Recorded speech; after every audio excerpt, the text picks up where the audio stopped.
E se tudo o que você acredita sobre os anjos estiver incompleto, pare por um instante e deixe essa pergunta entrar no seu coração.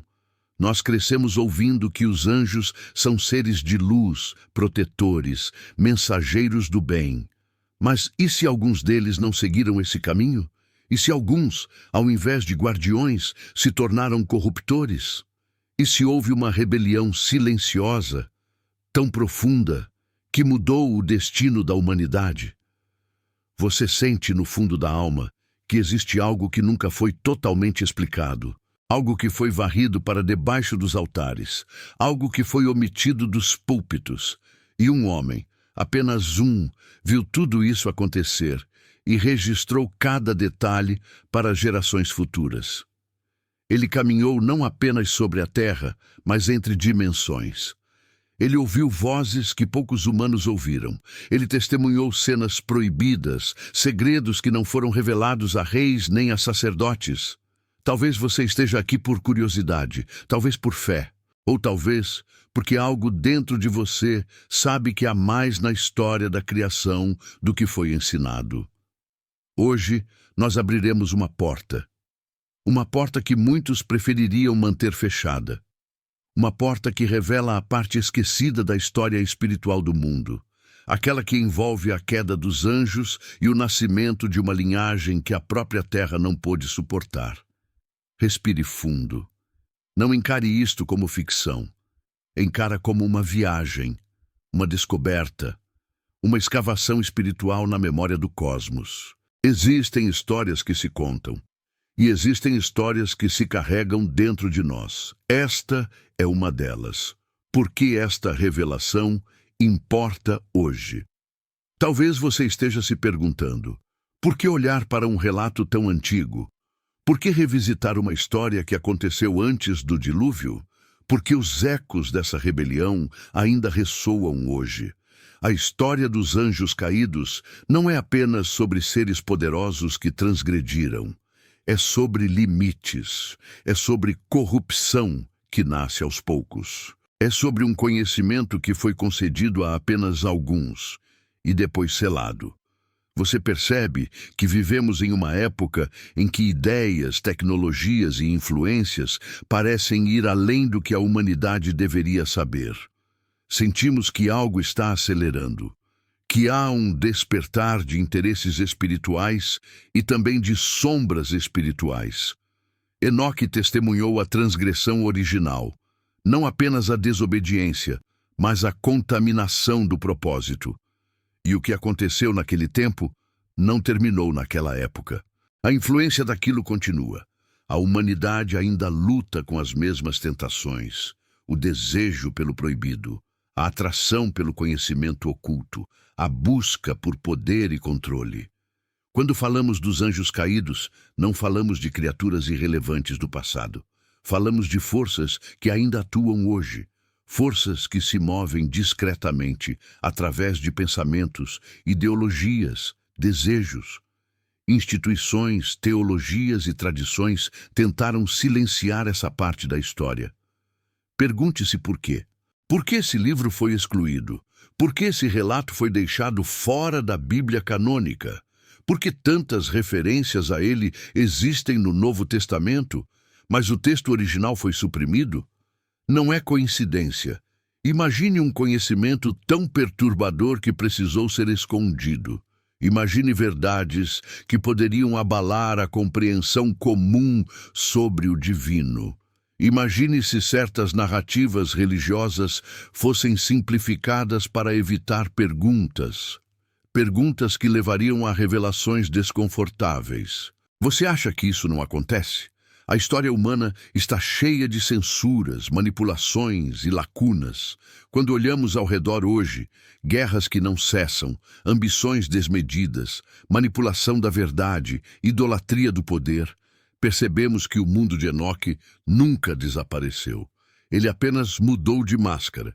E se esses seres, aqueles que transgrediram e abandonaram seu posto, continuassem atuando não através de corpos gigantes, mas através de influências espirituais? E se a corrupção que começou com eles nunca tivesse sido totalmente erradicada? Há algo inquietante na sensação de que vivemos numa era que se parece, de algum modo, com aquele tempo antigo, quando os limites começaram a ser quebrados, quando a humanidade começou a se misturar com o que não deveria. Hoje vivemos num mundo que brinca com o genoma, com a vida, com fronteiras entre homem e máquina, entre organismo e algoritmo. Mas antes de qualquer experimento científico moderno, houve um outro tipo de transgressão. E talvez seja por isso que a mensagem de Enoque tenha sido preservada no silêncio, para que apenas os que buscassem profundamente encontrassem, para que esse relato não fosse vulgarizado nem distorcido. Talvez você esteja ouvindo isso agora porque está pronto para ouvir, pronto para enxergar, pronto para reconsiderar aquilo que sempre foi apresentado como definitivo e completo. Há momentos em que uma sociedade precisa revisitar seus mitos fundadores para entender seu destino. Há momentos em que precisamos olhar para o início para compreender o fim. Se as forças que agiram naquele tempo ainda atuam, então este conhecimento não é arqueologia espiritual. Ele é sobrevivência espiritual. Ele é discernimento. Ele é escolha entre verdade e ilusão, entre luz e sombra, entre submissão e rebelião. Hoje, o livro de Enoque não é apenas um documento do passado, é um espelho e talvez ele esteja refletindo algo sobre nós. A história perdida, o livro que ninguém quis que você lesse. Existem livros que são publicados entre aplausos e existem livros que são escondidos entre sombras. O livro de Enoque pertence ao segundo tipo. Ele já esteve em mãos humanas há milênios, já foi aceito como sagrado por comunidades inteiras, já influenciou profetas e mestres espirituais, mas depois desapareceu. Não foi por acidente. Enoque não se perdeu. Ele foi silenciado. Em tempos antigos, seu conteúdo circulava entre os sábios. Era estudado pelos essênios, preservado em cavernas ao redor do Mar Morto, copiado cuidadosamente em pergaminhos. Quando a arqueologia moderna encontrou os manuscritos do Mar Morto, lá estava ele, fragmentado mas vivo, soprado pelo deserto como uma voz que se recusou a morrer. Enquanto certos livros eram exaltados, o de Enoque era protegido, quase como se houvesse algo nele que só deveria ser acessado por aqueles preparados para compreender. Mas houve um momento da história em que líderes religiosos olharam para esse texto com desconforto. Ele falava demais sobre os anjos, expunha demais sobre a origem do mal, revelava demais sobre os vigilantes que abandonaram sua missão.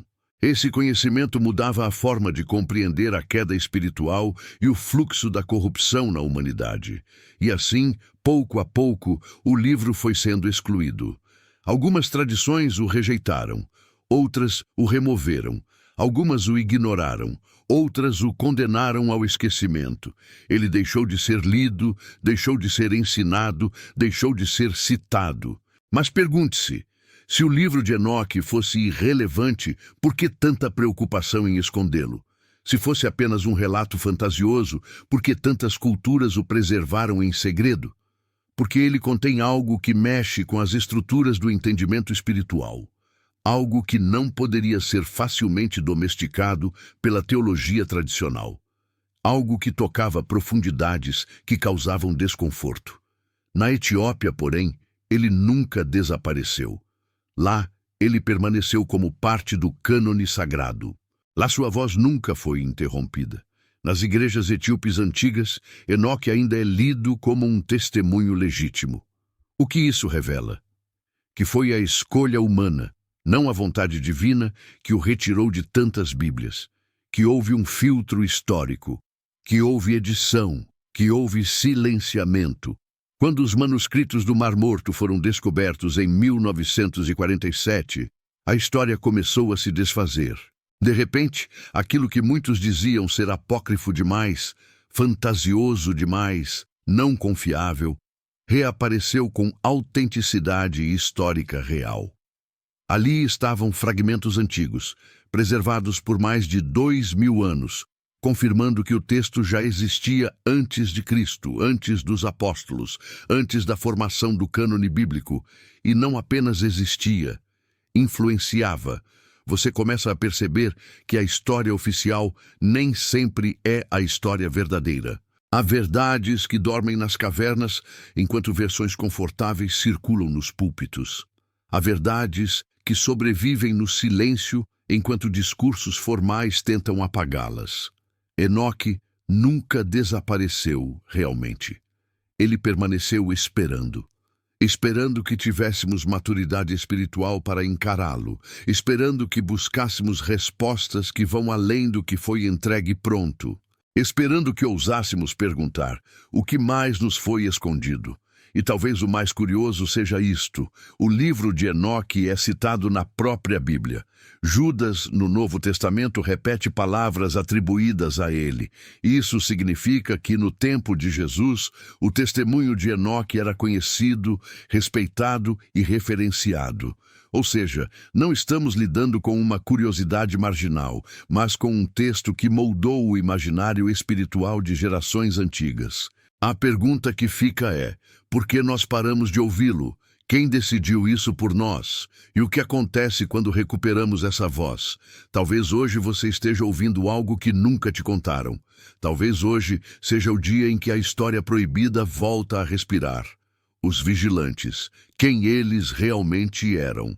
Quando ouvimos falar de anjos caídos, é fácil imaginar apenas criaturas rebeldes, seres que romperam com Deus por orgulho ou desejo. Mas os seres descritos no livro de Enoque eram algo mais específico e mais complexo.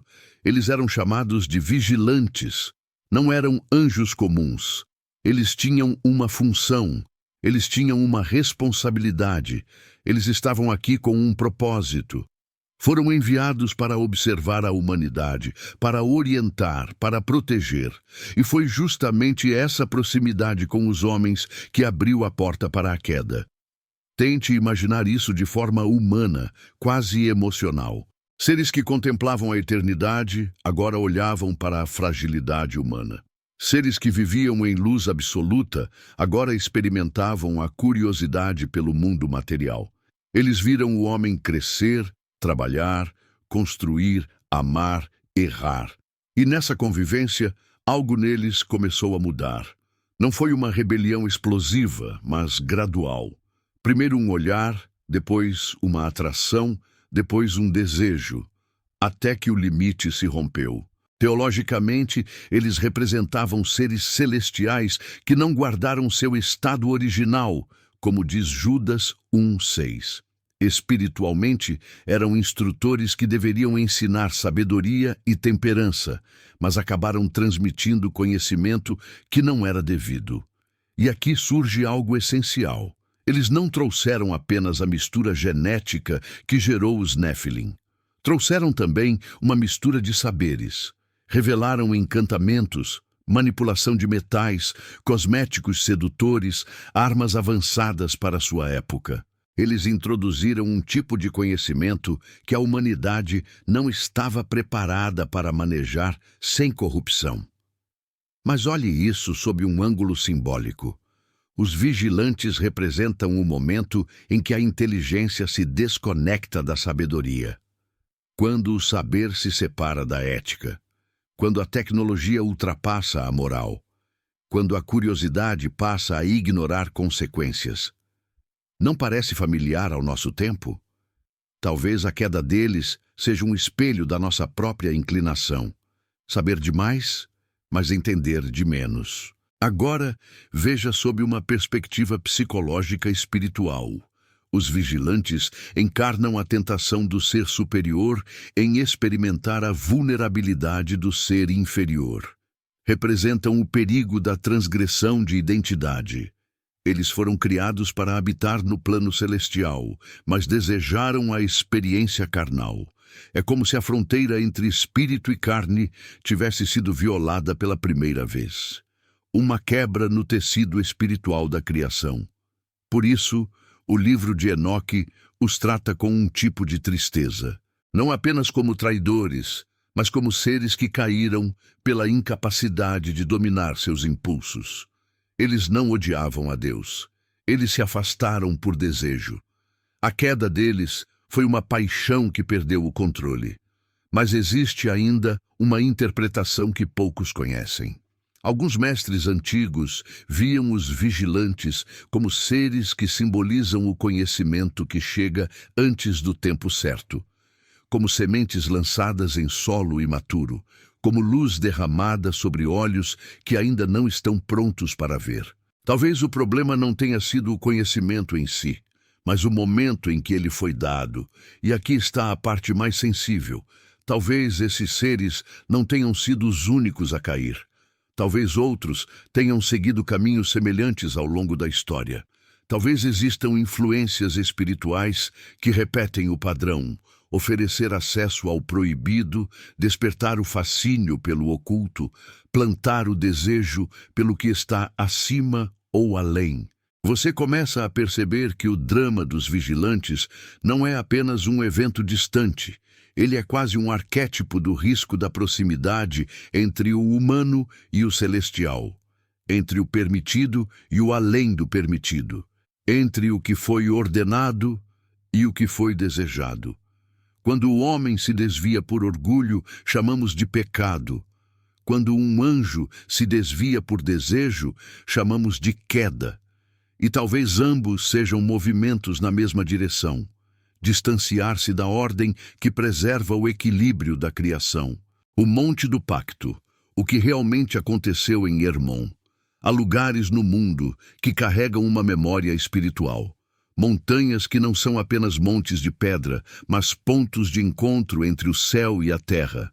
O Monte Hermon é um desses lugares. Ali não apenas aconteceu um pacto, ali aconteceu um rompimento no tecido da criação.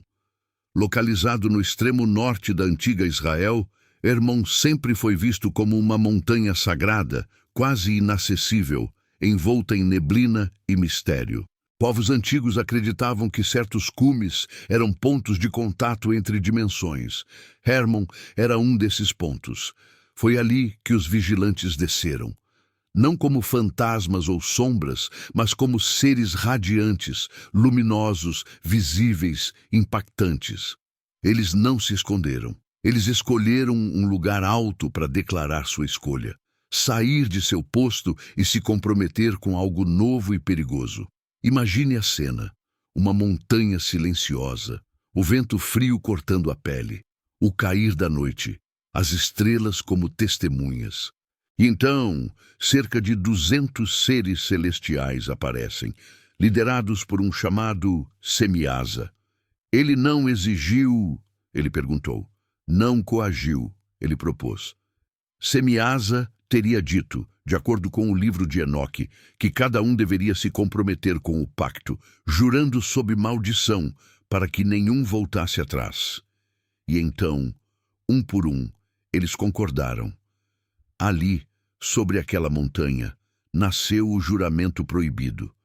Eles não apenas decidiram descer, eles decidiram permanecer, decidiram tomar esposas humanas, decidiram experimentar a carne, decidiram ensinar o que não era permitido. Eles sabiam que não haveria retorno depois daquela noite, mas o que muitos ignoram é que o local escolhido não foi aleatório.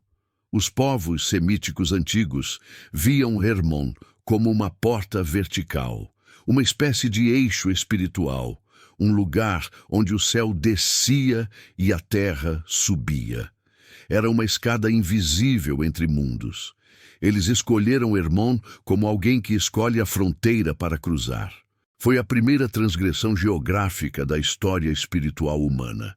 O pacto em Hermon foi o momento em que uma linha foi cruzada, a linha entre missão e desejo, entre obediência e independência, entre ordem e experimentação. E aqui está algo que poucos percebem. Eles não fizeram isso por ódio a Deus. Fizeram por fascínio pelos humanos, por atração pela corporeidade, pela emoção da experiência finita, pela tentação de viver como os homens. houve uma espécie de inveja do humano. E quando juraram sob maldição, aquela maldição não era uma punição imediata. Era um decreto espiritual. Eles sabiam que seriam julgados. Eles sabiam que haveria consequência. Mas decidiram pagar o preço. É como se um ser criado para a eternidade escolhesse provar o sabor do tempo, mesmo sabendo que o custo seria incalculável. Hermon, então, se tornou um símbolo, um marcador espiritual. Até hoje, muitas tradições veem aquele monte como uma região carregada, um lugar onde a fronteira entre mundos é mais tênue. Não é coincidência que o próprio Jesus, séculos depois, tenha ido ao norte, próximo daquela região, para eventos espirituais significativos, como a Transfiguração. Há regiões que guardam memórias, e aqui está um ponto ainda mais profundo. Os vigilantes não apenas juraram entre si, juraram diante da terra, diante do cosmos, diante de algo que percebe as escolhas. Eles abriram uma brecha. Quando os anjos descem por ordem divina, a terra os recebe. Mas quando descem por escolha própria, a terra os sofre. Hermon não é apenas um lugar na geografia. É um acontecimento na história espiritual. É o ponto onde o divino decidiu experimentar o humano. É o local onde seres celestiais escolheram desejar. Onde o conhecimento celestial começou a vazar sobre o mundo. Hermon foi a primeira ruptura, o primeiro portal aberto pela vontade e não pela ordem. Você começa a perceber que a história dos anjos caídos não é sobre monstros e punição.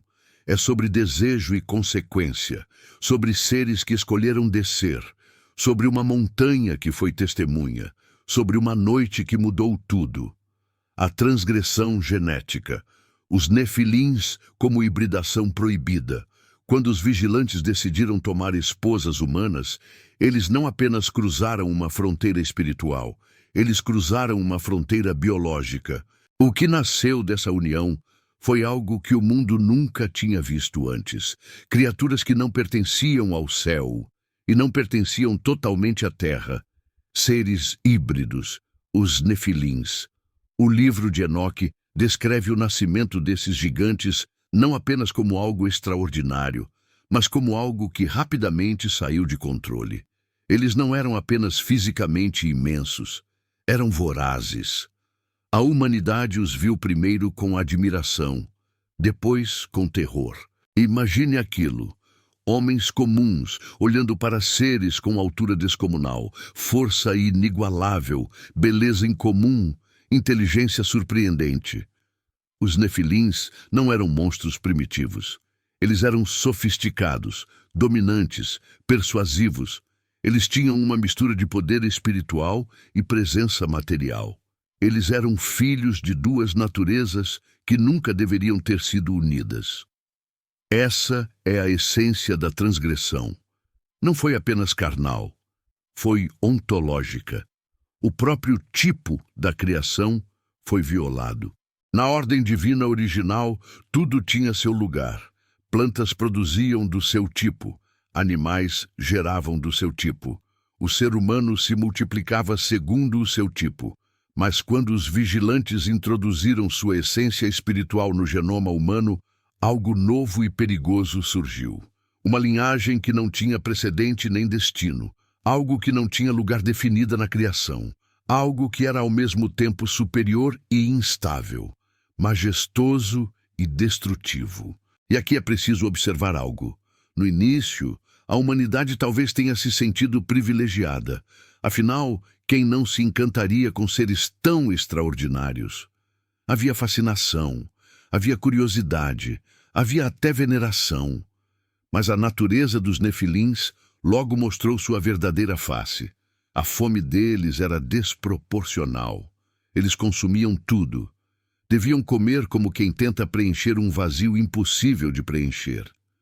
Quando acabaram com a produção humana, começaram a devorar os próprios homens. Mas veja isso sob um ângulo simbólico profundo. Os nefilins representam o resultado de cruzar limites que não deveriam ser cruzados. representa uma criação que não encontra equilíbrio, uma força que ultrapassa a contenção ética. Eles são a metáfora viva da consequência da curiosidade sem contenção. E o que foi iniciado na carne se espalhou no espírito. A tradição diz que os nefilins não apenas destruíam, eles ensinavam, eles moldavam culturas. Eles introduziam formas de guerra, conquista, dominação. Eram seres cuja presença alterava a civilização ao redor deles. Eles trouxeram a arrogância cósmica para dentro da humanidade, o senso de superioridade, de poder absoluto. Eles eram filhos do céu, mas sem humildade diante do Criador. Agora olhe isso sob a perspectiva moderna. Hoje, vemos a humanidade explorando manipulações genéticas, derrubando barreiras biológicas, criando híbridos experimentais, explorando DNA, expandindo fronteiras da biotecnologia. Mas antes da ciência, veio Hermon. Antes dos laboratórios, vieram os vigilantes. A primeira transgressão genética não foi humana, foi angélica. É por isso que o livro de Enoque não descreve apenas a violência dos nefilins, mas a distorção da própria harmonia da terra. É como se a criação reagisse a eles, como se os elementos se equilibrassem contra algo que não deveria existir. Eles eram uma dissonância, um acorde errado no tecido da vida. E talvez o mais desconfortável seja isto: o espírito dos nefilins nunca morreu. Quando eles pereceram fisicamente, suas consciências permaneceram como entidades espirituais errantes.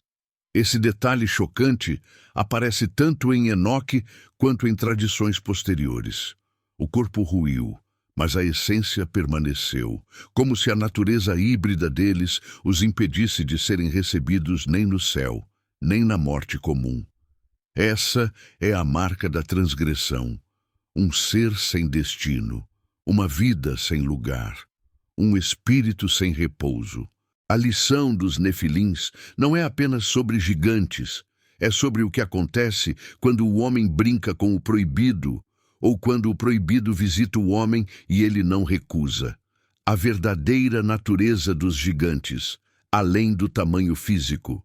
Quando pensamos nos nefilins, quase sempre nos fixamos no aspecto físico. A imagem mais popular é a de gigantes que caminham entre os homens, derrubando árvores com os braços, quebrando pedras com o punho, causando tremores com os passos. Mas a verdadeira natureza desses seres vai além disso. O gigantismo que eles carregavam não era apenas corporal, era espiritual, era psicológico, era social. Eles eram gigantes em presença. Imagine entrar em um salão e sentir imediatamente quem domina o ambiente. Não por volume de voz, mas por intensidade de existência. Os nefilins tinham isso. Eles carregavam uma aura que deixava os humanos ao redor quase silenciosos. Havia um magnetismo, uma autoridade inata. Eles entravam em um espaço e o espaço parecia se reconfigurar ao redor deles. Esse tipo de presença não advém apenas de músculos ou de altura. Vem de origem. Eles sabiam que não eram completamente humanos. Eles tinham consciência da sua ascendência celestial. Isso gerava neles uma identidade diferente, uma postura diferente. Não é difícil imaginar que eles se viam como uma espécie superior. Eles não se misturavam com os humanos, eles os comandavam. Eles não apenas devoravam corpos, eles devoravam vontades. E aqui entra algo perturbador. Muitos deles não precisavam usar força. Eles usavam influência, usavam carisma, usavam intelecto. O livro de Enoque sugere que essas criaturas possuíam um entendimento avançado, ensinando conhecimentos antes desconhecidos.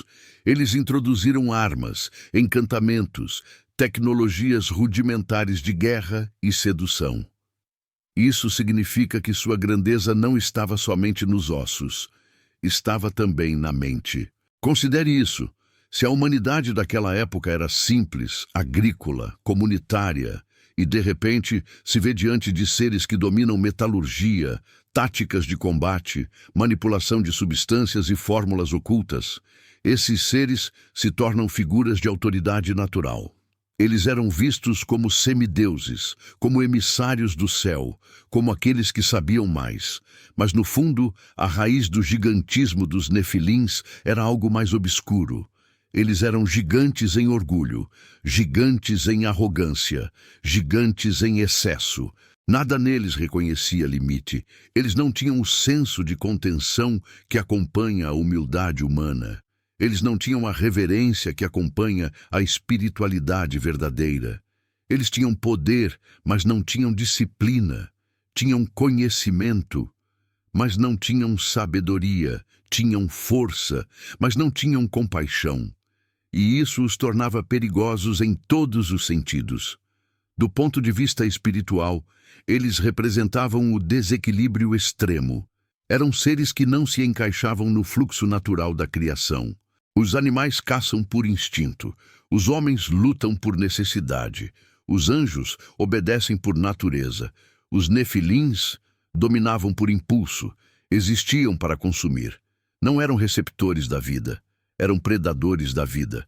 Mas há ainda um aspecto sutil e profundo. Muitos estudiosos espirituais sugerem que a verdadeira ameaça dos nefilins não estava na sua imponência física, mas na sua capacidade de corromper a cultura humana.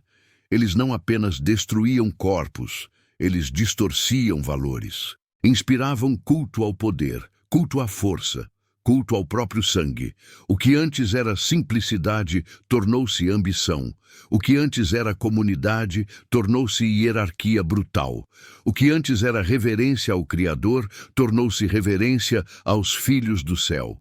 Os nefilins, portanto, não eram apenas gigantes. Eles eram influenciadores espirituais.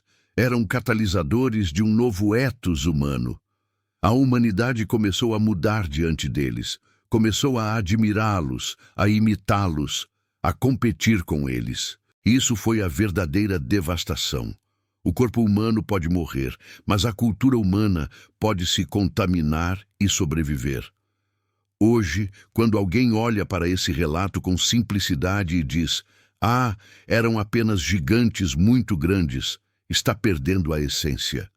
O livro de Enoque não está tentando impressionar pela altura, mas pelo impacto. Não está falando de centímetros, mas de consequências. Não está falando de músculos, mas de mentalidades.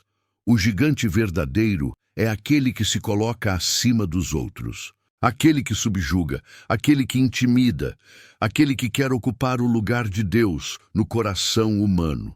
E se hoje ainda existem gigantes, talvez eles não tenham mais 4 metros de altura, mas tenham 4 bilhões de seguidores. Talvez não destruam cidades com passos, mas destruam almas com ideias. Talvez não devorem corpos, mas devorem consciências. Essa é a verdadeira linhagem do gigantismo espiritual.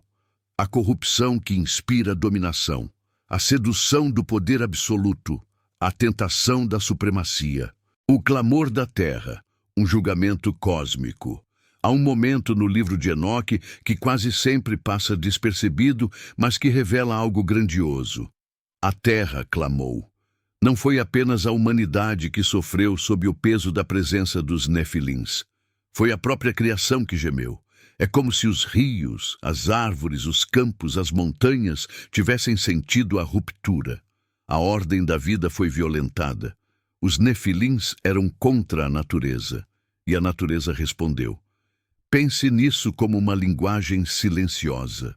A natureza tem ciclos, ritmos, equilíbrios. Quando algo interfere de maneira profunda e antinatural, esse equilíbrio reage. O solo começou a se esgotar. Os animais foram caçados até quase desaparecerem. Os recursos foram drenados. A harmonia se perdeu. O mundo começou a cambalear. A terra clamou aos céus. Isso é poderoso, porque mostra que a criação não é passiva. Ela é consciente, ela sente, ela sabe quando algo que não pertence entra nela. A Bíblia ecoa esse conceito em Romanos 8:22, dizendo que a criação geme, aguardando redenção. Mas isso já acontecia desde Enoque, desde que seres estranhos caminharam entre os homens. Quando os arcanjos, Miguel, Rafael, Gabriel e Uriel, se aproximaram da terra, eles não vieram em uma missão arbitrária. Eles vieram porque houve denúncia, houve acusação, houve clamor. O universo funciona em ordem. O mal não passa despercebido. Ele provoca resposta. Esse momento muda toda a compreensão do dilúvio, pois não foi apenas punição, foi restauração, foi uma limpeza necessária. A água foi o instrumento, mas o motivo foi a cura da criação. Quando esses seres híbridos espalharam violência, a terra sangrou. Quando espalharam fome, a terra secou. Quando espalharam arrogância, a humanidade se degradou. O dilúvio foi resposta, não vingança. Olhe isso sob o ângulo de um tribunal cósmico. Os vigilantes transgrediram. Os nefilins dominaram. Os humanos se corromperam ao imitá-los. E a criação foi ferida no processo. Então o céu interveio. Não para destruir aleatoriamente, mas para restabelecer a matriz original da vida. Imagine um jardineiro que arranca uma praga para salvar o jardim. A água não veio para matar, veio para purificar. Há algo ainda mais profundo. A queda dos vigilantes foi uma escolha, mas o dilúvio foi uma resposta. Isso nos mostra que o universo espiritual não é neutro. Ele observa, ele registra, ele julga. E quando a balança se inclina demais, há reequilíbrio. Isso deveria nos fazer refletir. Nossas ações não existem no vazio. Tudo repercute. Mas há algo mais inquietante. Os nefilins foram destruídos na carne, mas permaneceram na essência. O livro de Enoque descreve que, ao morrerem, seus espíritos tornaram-se entidades errantes sobre a terra. Espíritos sem corpo, sem descanso, sem destino. Isso significa que o problema não terminou com a água. A carne deles foi julgada, mas o espírito permaneceu. Esses espíritos são descritos como influências sombrias, tentações, presenças que incitam ao mal. E isso explica por que a corrupção voltou após o dilúvio. Não porque Deus falhou, mas porque a influência espiritual permanecia. Agora imagine a criação novamente, séculos depois. Os mesmos padrões surgindo: orgulho, dominação, violência, idolatria, estruturas que oprimem, mundos que se dividem entre fortes e fracos. E novamente, a terra geme. Há algo na própria existência que não tolera eternamente a distorção da vida. Quando pensamos nos dias de Enoque e nos dias de hoje, a semelhança é perturbadora. Vivemos em uma era de arrogância tecnológica, manipulação genética, imposição de poder, escassez criada artificialmente, exploração sem limites, tal como no tempo dos gigantes. Talvez a Terra esteja clamando novamente. Esse clamor não é ouvido pelos ouvidos comuns, é percebido no coração de quem escuta o Espírito. Quem presta atenção percebe sinais. Algo está fora de ordem, algo está se preparando, algo está se aproximando. O julgamento cósmico não é apenas uma história antiga, ele é um princípio eterno. E toda vez que a criação chega ao limite da tolerância, a resposta se aproxima. Enoque, a testemunha entre dois mundos. Entre todos os homens que viveram na terra naquele tempo, foi Enoque quem recebeu a visão completa. Isso nos faz perguntar: por que ele? O que havia nesse homem que o fez ser escolhido como testemunha do invisível? A Bíblia diz que Enoque andou com Deus. Essa frase é simples, mas profunda.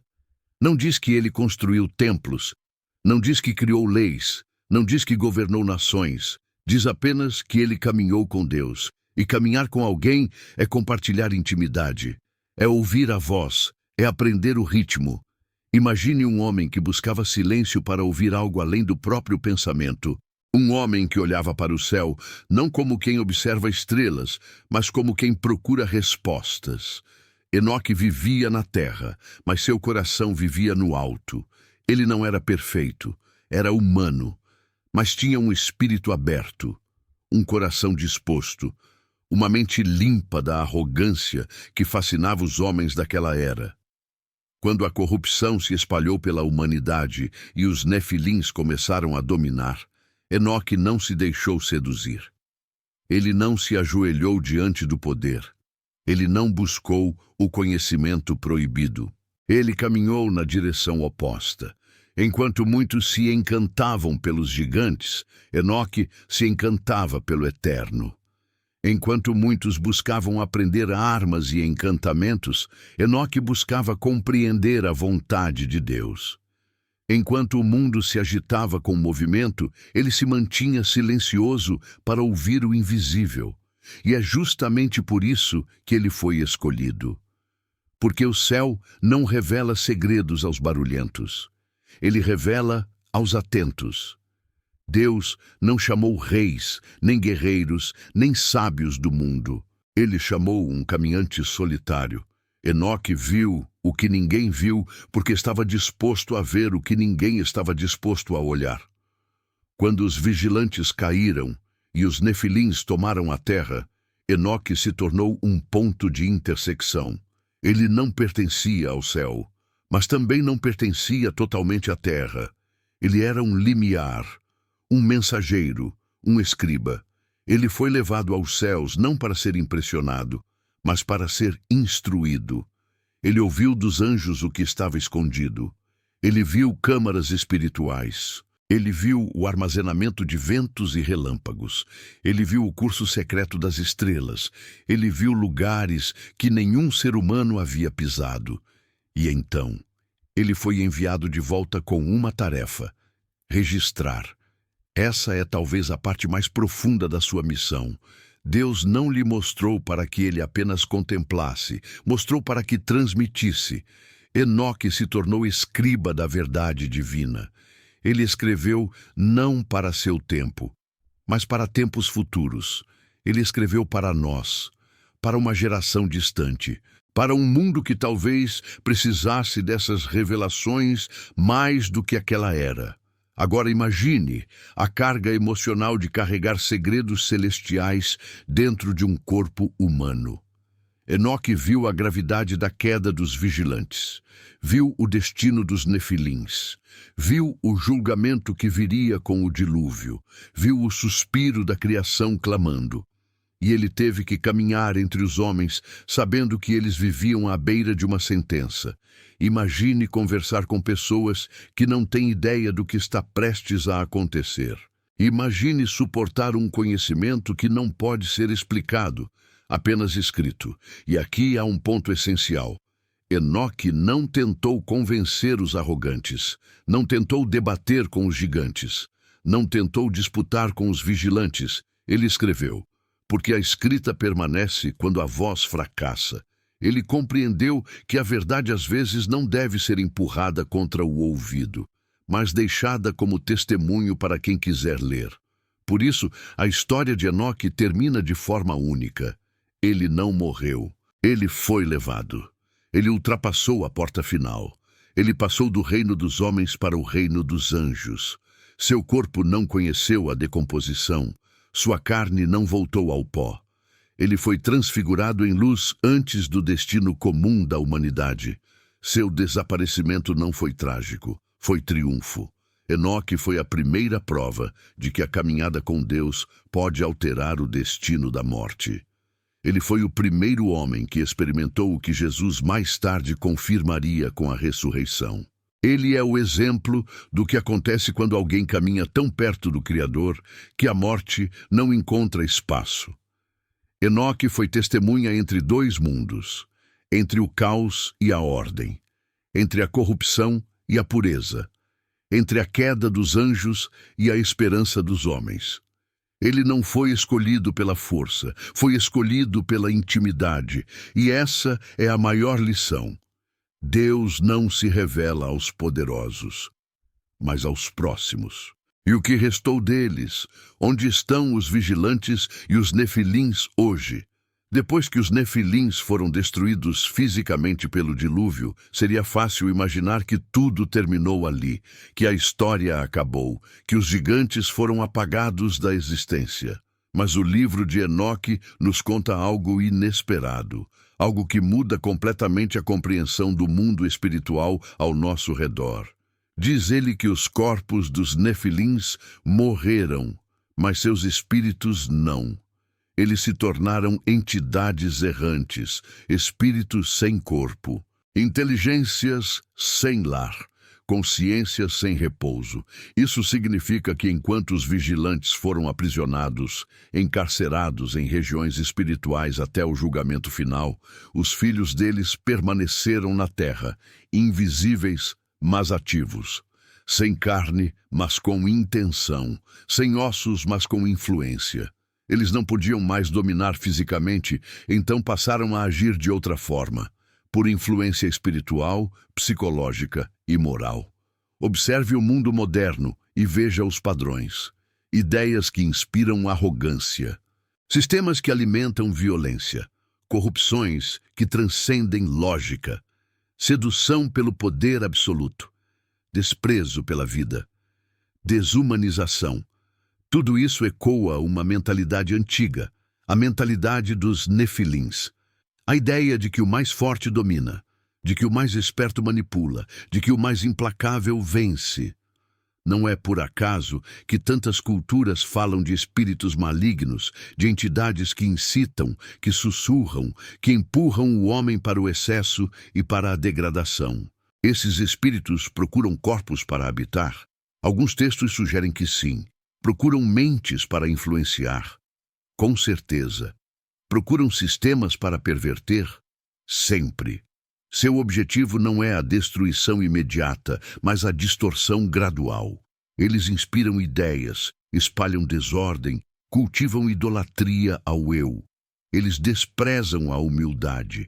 Eles odeiam a submissão a Deus. Eles promovem a cultura do eu sou o próprio Deus. E quanto aos vigilantes, o livro de Enoque descreve seu destino: confinados, aprisionados, presos em lugares obscuros, aguardando o dia do juízo. Eles não circulam entre nós livremente, não vagam pela terra, mas sua história permanece como lembrete. Eles simbolizam um tipo de rebelião que já foi julgada em parte e que será julgada completamente. No entanto, há algo ainda mais inquietante: o espírito da rebelião. Esse sim permanece. Não os seres em si, mas sua ideologia. A ideia de ultrapassar limites, a ideia de quebrar fronteiras, a ideia de possuir o proibido, a ideia de ser como Deus. Você percebe que essa é a mesma tentação que apareceu no Éden: sereis como deuses. A mesma tentação que derrubou os vigilantes. A mesma tentação que seduziu os nefilins. Ela continua viva, agora não como corpo, mas como ideia. Por isso vemos hoje a humanidade flertando novamente com o que antes foi proibido, brincando com genética, erguendo ídolos tecnológicos, buscando imortalidade artificial, explorando transhumanismo, questionando fronteiras entre o natural e o fabricado. Esse impulso não nasce do nada, ele é sussurrado, ele é cultivado espiritualmente. E aqui chegamos a algo essencial. A verdadeira batalha não é contra carne e sangue. O apóstolo Paulo disse exatamente isso em Efésios 6:12. A luta é contra principados, potestades, dominadores deste mundo tenebroso, contra forças espirituais. Esse texto ecoa diretamente os conceitos de Enoque. O Novo Testamento herda a visão espiritual que vê além do visível. Então, onde estão os vigilantes? Em cadeias espirituais. Onde estão os nefilins? Seus corpos desapareceram. Mas seus espíritos, suas influências e sua mentalidade ainda estão ativos entre nós. Onde vemos ambição sem freio, vemos vestígios deles. Onde vemos crueldade institucionalizada, vemos sinal deles. Onde vemos ego elevado ao status de divindade, vemos seus sussurros. Há uma linha que conecta Hermon ao presente, uma linha invisível, mas real. Enoque a viu. Nós a sentimos. Cada geração tem de enfrentar seus próprios gigantes, mas agora eles não têm braços enormes, eles têm argumentos, não têm passos pesados, têm narrativas, eles não ocupam territórios, eles ocupam mentes. Essa é a realidade espiritual que poucos ousam reconhecer. A queda dos vigilantes não terminou no passado, ela ecoa hoje, não como ameaça física, mas como sedução espiritual. E o maior perigo hoje não é enfrentar gigantes visíveis, mas gigantes invisíveis que tomam forma dentro de nós. Os gigantes da vaidade, os gigantes da arrogância, os gigantes do orgulho que nos afastam da verdade e nos aproximam da própria rebelião original. O espelho profético, como nos dias de Noé. Há uma frase dita por Jesus que ecoa como um raio através dos séculos. Uma frase curta, direta, sem poesia, sem metáfora, apenas verdade profética. Ele disse: como foi nos dias de Noé, assim será na vinda do Filho do Homem. Essa frase é a chave. Ela conecta o passado de Enoque ao futuro da humanidade. Ela diz, com simplicidade assustadora, que aquilo que aconteceu antes do dilúvio vai, de algum modo, acontecer outra vez. Mas o que exatamente havia nos dias de Noé? Sabemos que havia violência. Sabemos que havia corrupção. Sabemos que havia hibridação proibida. Sabemos que havia seres poderosos contaminando a terra. Sabemos que havia arrogância espiritual e manipulação do conhecimento. Sabemos que a criação gemia sob peso de algo que não pertencia a ela. Agora olhe ao redor do nosso tempo e veja os paralelos. A maldade se normaliza. A violência se converte em entretenimento. A pureza é ridicularizada. O poder é idolatrado. O conhecimento é usado sem sabedoria. A humanidade brinca com as fronteiras da vida. Hoje já não precisamos de gigantes físicos para dominar. Temos gigantes ideológicos, gigantes tecnológicos, gigantes corporativos, gigantes de mídia, gigantes de opinião, gigantes culturais, gigantes econômicos. E muitos deles incutem a mesma mentalidade antiga: arrogância, superioridade, desprezo pela vulnerabilidade, culto ao próprio ego, rejeição de Deus e a mais. Nos dias de Noé havia mistura proibida, não apenas genética, mas também espiritual. Hoje, experimentamos misturas que ultrapassam limites biológicos e éticos. DNA humano com animal, inteligência humana com algoritmos, corpo humano com implantes artificiais, identidade humana com simulações virtuais. Pergunte-se, estamos repetindo a transgressão de Hermon com linguagem científica? A interface agora não é celestial, mas tecnológica. Mas o impulso é o mesmo: ultrapassar limites. E aqui está algo importante. Enoque viveu antes de Noé. Ele viu o que Noé ainda não compreendia. Ele viu a origem da corrupção. Ele viu o desvio dos vigilantes. Ele viu o nascimento dos nefilins. Ele foi avisado antes. Ele compreendeu o quadro completo. Ele viu o processo espiritual por trás da decadência material. Quando Jesus aponta para os dias de Noé, ele está apontando também para a sabedoria de Enoque. É como se dissesse: quem quiser entender, volte a essa história antiga. Mas há uma diferença essencial. No tempo de Enoque e Noé, a corrupção era visível. Os gigantes eram corpos. O poder era musculatura. Hoje, a corrupção é invisível. Os gigantes são abstrações. O poder é psicológico, social, virtual. A batalha agora não acontece em campos abertos. Acontece no interior da mente humana. Os palpites espirituais são mais sutis, as tentações mais elegantes, o orgulho mais sofisticado, e, no entanto, a terra continua gemendo. Em outro tipo de linguagem, mudanças climáticas, ecossistemas colapsando, extinções aceleradas, rios poluídos, solos destruídos. O planeta, mesmo com toda a tecnologia, ainda grita como gritou nos dias de Enoque. Não porque o problema seja ecológico, ele é espiritual. A Terra sofre quando a humanidade escolhe a rebelião. Jesus não deu essa frase como curiosidade profética. Ele deu como alerta. Ele disse que haverá um retorno de padrões, um retorno de mentalidades, um retorno de comportamentos e, finalmente, um retorno de consequências. Como nos dias de Noé, significa que haverá um limite da paciência divina, um ponto de saturação, um momento em que o equilíbrio exige intervenção. Mas há também esperança nisso, porque assim como naqueles dias havia um justo, Noé, hoje ainda há pessoas que buscam o rosto de Deus, pessoas que não se dobram ao espírito da arrogância, pessoas que não se deixam seduzir pelos novos gigantes. E essas pessoas se tornam, de algum modo, herdeiros da linhagem espiritual de Enoque, os que andam com Deus.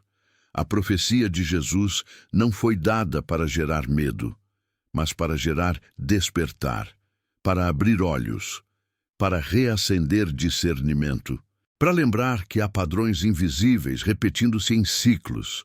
A história espiritual não é linear, ela é espiral. E estamos novamente perto de um ponto de convergência.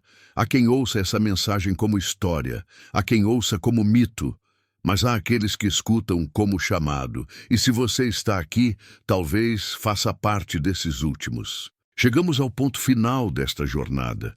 E talvez você perceba agora que a história de Enoque não é apenas um relato distante, escrito há milênios, perdido em pergaminhos e poeira. Essa história é um espelho.